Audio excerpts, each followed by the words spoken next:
Welcome to NFL News Update, where touchdowns meet headlines. Stay in the game with the freshest NFL updates. This is your quick dive into football fervor. Raiders asked GM Champ Kelly on coin toss decision to draft Brock Bowers. Can't confirm that at all, literal or metaphorical. The Las Vegas Raiders had a coin flip call with the No. 13 overall pick in the 2024 NFL Draft. Vegas selected tight end Brock Bowers with the pick, but apparently the decision was close. According to Detroit Lions rookie cornerback Terrion Arnold, Raiders head coach Antonio Pierce told him it was a coin flip between Arnold and Bowers at No. 13. The Lions knew that the Raiders, there was a possibility that they took me, Arnold told the Next Round podcast. And actually, the Raiders coach, they called me after the draft. They were like, we actually had a coin toss between you and Brock Bowers. It landed on him. Perhaps Pierce, we assume by the Raiders coach, Arnold meant Pierce, was figuratively using the phrase coin toss to imply that there was a debate over the two players and it was a close call in the Vegas draft room. Raiders assistant GM Champ Kelly was asked about Arnold's comment on Wednesday. I can't confirm that at all, he said. Terrion is a good player. I'm excited to watch his career and watch him play. But we drafted Brock, and we're excited to get him here. And I don't think anyone else in our whole draft room felt any other way. Can't confirm isn't exactly lol, no way, but let's presume the Raiders under new general manager Tom Telesco didn't literally leave the team's future up to a flip's fate. Or maybe he used Harvey Dent's original two-headed coin. Coin or no coin, the Raiders selected Bowers to add another weapon to a passing offense that includes Davante Adams and Jakobi Meyers. One of the draft's top talents, Vegas will use Bowers as a multifaceted weapon during this rookie campaign. His position is tight end, but we saw him as a playmaker, Kelly said on Wednesday. He is going to be a fun piece to have. We'll see what defenses deploy against him when he is on the field. Kelly's comment explains how Vegas views Bowers and 2023 second-round tight end Michael Mayer as complementary pieces who could see plenty of time together in Luke Getsy's offense. Harrison Phillips. Vikings will use division of labor to carry leadership torch vacated by Kirk Cousins. Harrison Phillips hopes to prove that the many parts Minnesota derives its leadership from are greater than some of what Kirk Cousins took with him to Atlanta. After 6 years as the Vikings leader, Cousins jumped ship to the Falcons, but Phillips, there for the last 2 of those seasons, believes the club might actually stand to improve as it compensates for his departure. There's gonna be a huge loss, Phillips said Wednesday on NFL Total Access. Kirk Cousins as a person, as a leader, as a teammate, that's a big void in your locker room. One of the most humble guys that I've ever been around.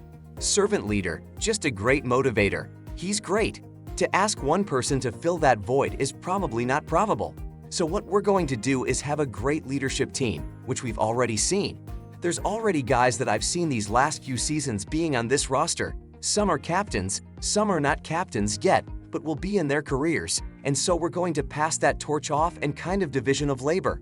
We're going to all carry that load together, and maybe we can be a better football team for it. Kirk's obviously amazing. I've learned a lot from him and the leadership side of thing, and that's an area I'm trying to step up and improve my game by working on those abilities. Of the Vikings' 8 captains last year, they actually lost a bit more than just their QB. Danielle Hunter and Jordan Hicks also joined new teams in free agency. Justin Jefferson, Harrison Smith, Brian O'Neill, CJ Ham, and Josh Metellus remain. Yet Phillips, not yet a Pro Bowl defensive tackle, but a high-character, impactful player going on 7 NFL seasons, leads a list of names ready to step into that void. Whether it's homegrown talent like safety Cameron Bynum and center Garrett Bradbury or leadership from the influx of talented players added such as running back Aaron Jones or past rushers Jonathan Greenard and Andrew Van Ginkel, Minnesota has plenty of experience to draw on in the season ahead. That's still true at quarterback as well, where Sam Darnold, a first-round pick from Phillips' 2018 draft class, now turned journeyman, brings 56 starts to the position. It's still to be determined after the Vikings traded up to select QB J.J. McCarthy at No.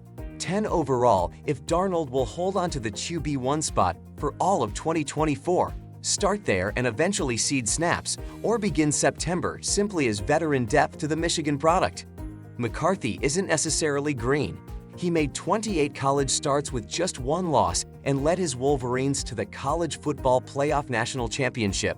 But he's not a surefire day one starter coming from a program that focused on a strong run game and stellar defense. Whoever takes the reins from Cousins, though, Phillips is confident the transition will be seamless. I think it's pretty easy with the culture that Kevin O'Connell built here in Minnesota, he said of rallying around Darnold or McCarthy at starter. I do reflect back to when I came to the NFL with Josh Allen, to see his growth and how he stepped up with his leadership so early on, but also to see how that transition process can go very smoothly. I have a ton of confidence in Sam. I have full confidence in him that he's going to go out and win as many football games as he's allowed to go win for us. And I hope that the leadership in that room. Nick Mullins comes to mind a lot about an amazing player who's been in a lot of organizations. He's a true professional. I think that the combination of those two players will do everything they can to lift JJ, like I said. That's above my pay grade about how those chips fall. Another reason for confidence in Minnesota's first Cousins-less season since 2017, the defense, on which Phillips feels much more of an authority. We're excited that coach Brian Flores is back, he said. We're excited with the new additions and shoot, if no team ever scores a point, then it makes the quarterback position a lot easier. So we're going to try to focus on that kind of stuff. The Vikings defense indeed appears to be on the rise, jumping from 3 straight seasons as a bottom 10 scoring unit to 13th in Flores' first year as defensive coordinator. On that side, Minnesota will again spread the onus of replacing a Pro Bowl talent among the many, this time using the aforementioned pass rushing signings and the draft to cover for Hunter's departure following a 16.5 sack season. Like Darnold and Mullins are expected to do for McCarthy, Greenard and Van Ginkel should greatly benefit the development of Dallas Turner, the Vikings' other 2024 first-round pick at No. 17 overall, with the Harrisons, Phillips and Smith manning the other 2 levels of Minnesota's defense. The unit is well set up to build on previous progress under Flores. Disallowing all comers from scoring any points is an obvious exaggeration, but Phillips has plenty of reason to believe his D will help usher in the Vikings' new era without as many growing pains.